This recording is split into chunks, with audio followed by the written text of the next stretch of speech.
What is going on, world-class athlete? In part 1, you learned exactly how to hit Roger Federer's forehand volley. In this second video, you're gonna learn exactly how to hit his backhand volley. First, we're gonna break it down into the exact muscles that Roger Federer uses on his backhand volley, so that way you'll develop a really powerful intuition over when you volley, how it should feel, and what muscles you should be using. In part number 2 of this video, you're gonna learn 3 checkpoints that you can apply the next time you step on the court to make sure that you're doing all of the proper fundamentals correctly and avoiding the most common mistakes that I see most players making. Lastly, just like the last video, we're gonna close with one drill and one type of shot that you can use to automatically start tapping into those optimal muscles and get that totally effortless, crisp experience at the net. Let's jump right in.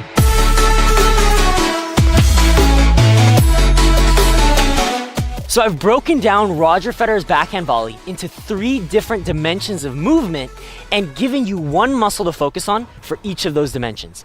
Dimension number 1, let's go and grab Federer and put him right here. Watch how on his backhand volley, the racket is gonna travel down. This downward motion is known as shoulder extension, and it's powered predominantly from that lat muscle right there. So muscle number 1 is gonna be the lat pulling the arm down. The second dimension of movement is watch how Federer not only makes his arm go down towards contact, but also the arm drives forward towards contact. This motion is called horizontal shoulder abduction, and it's powered predominantly from the posterior deltoid, just like that. So when you're stepping up to the net, instead of what most players do, which is, have a lot of tension and tightness and kind of, use the wrist and forearm, what you want to do instead is generate power from those 2 bigger muscle sources, the lat and the back shoulder, stepping forward into the ball just like that. And I'm gonna tell you right now, my volleys always used to feel super tight, super tense, and I never really knew what to focus on. I never really knew exactly what to do. But once I broke down the technique like this, now it's so clear to me. Now I know how to power it. Now we're gonna cover the third and final motion, which is gonna be elbow extension. So we've got the arm pulling down, the arm pulling forward, and lastly, the elbow extending straight like that. Now this last source of power, elbow extension, is gonna come from the tricep, but this is more a supplementary motion versus a core motion. For you to really tap into that effortless power when you volley, focus on generating from the 2 first muscles that we talked about, the lat and the back shoulder driving forward into the ball. Now with an intuition built over what the core motions are and the muscles that power those motions, let's jump into 3 checkpoints that you can use to make sure you're executing everything just like Federer. All right, so here's 3 checkpoints you can apply the very next time you step on the court to make sure you're doing all the optimal technique. Checkpoint number 1, just like on the forehand volley, you want to take a relatively short backswing, finishing with the hand lined up with the middle of the chest or line up with the front shoulder just like that. A super common mistake here is to take the racket too far back, which is going to really encourage a lot of arm action and a lot of wrist, which is not going to allow us to get that effortless Federer volley. The second checkpoint is you want to have the racket positioned above the hand. As you learned in the last video, this is key to allowing you to generate power from the big muscles like the back shoulder and lat. By having the racket not above the hand but to the side, when you make contact, the wrist has to absorb all of the pace. So really critical, short backswing, line up with that mid-chest and racket above the hand. The third and final checkpoint, and this is truly the most important thing for you, is when you execute your forward swing, driving the whole hitting arm structure together as one piece, focus on finishing with your racket parallel to the net. Now, to really hone in the intuition for you to hit Federer's volley, let's go ahead and take Federer's volley from a side angle. Now, watch this. This is probably gonna blow your mind.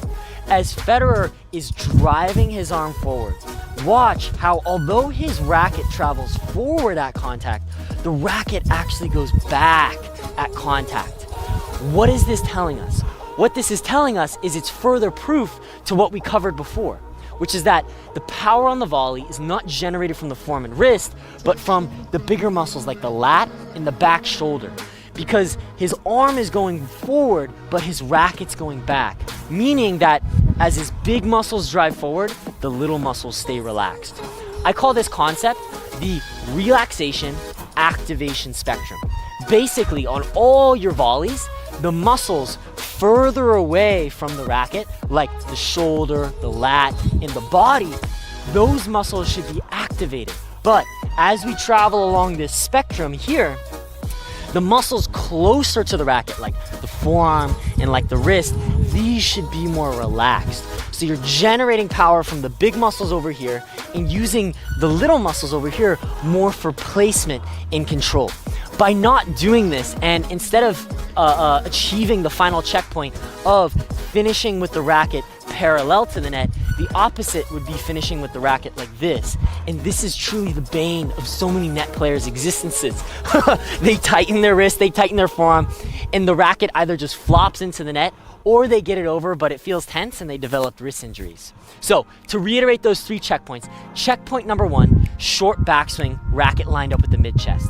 Checkpoint number 2, radially deviated racket position to tap into the external rotation in big muscles. Third and final checkpoint, as you drive the arm forward, focus on finishing with that racket parallel to the net, and you're gonna be popping that Roger Federer backhand volley. Let's go. All right, you now know exactly what muscles to use. You've got 3 checkpoints to make sure you're doing the optimal technique. In this last section, I'm gonna give you one tip, one type of shot that you can use to supercharge those muscles and really tap into that effortless power, just like Roger Federer. Now, whether we're talking about, a forehand or, whether we're talking about a serve, on all these different types of shots, you're using the natural elastic energy of your muscle fibers to generate power. So wouldn't it be great if you can do the exact same thing on your backhand volley? Here's exactly how. What you want to do is, now that you know that the muscles to use are the back shoulder and the lat, what we're going to do is we're going to stimulate those muscles right before we execute our forward swing. Here's what I mean. Let's say you're practicing with your friend or you're in a doubles match. What you can do to immediately start tapping into and generating way more power from the big muscles like this, going forward into the shot and creating that pop, is number 1, raise your arm out away from your body so it forms a 90-degree angle, just like that. From there, with the racket above the hand, pull the racket back with your left arm and pull it with the right arm going forward. So essentially, it's like a tug of war. Your arm wants to go this way, the other arm wants to go that way. And while you're doing that, deliberately create that feeling of stretch in the back, shoulder, and the lat. What that's gonna do is it's gonna create what's called a stretch and shorten cycle. This basically means that once your right arm succeeds in going forward, it's gonna go forward at a much faster, more powerful rate. So with this short backswing, the arm is going to be 90-degree angle, racket above the hand. You're creating that tug of war. As your opponent hits you your backhand volley, create that tension, and right before contact, release, and you're going to just be able to whip that ball through, stimulating those optimal muscles. So I hope you guys absolutely love this video. Make sure to click that like button, click that subscribe button, and I'll see you on the next video. Let's go.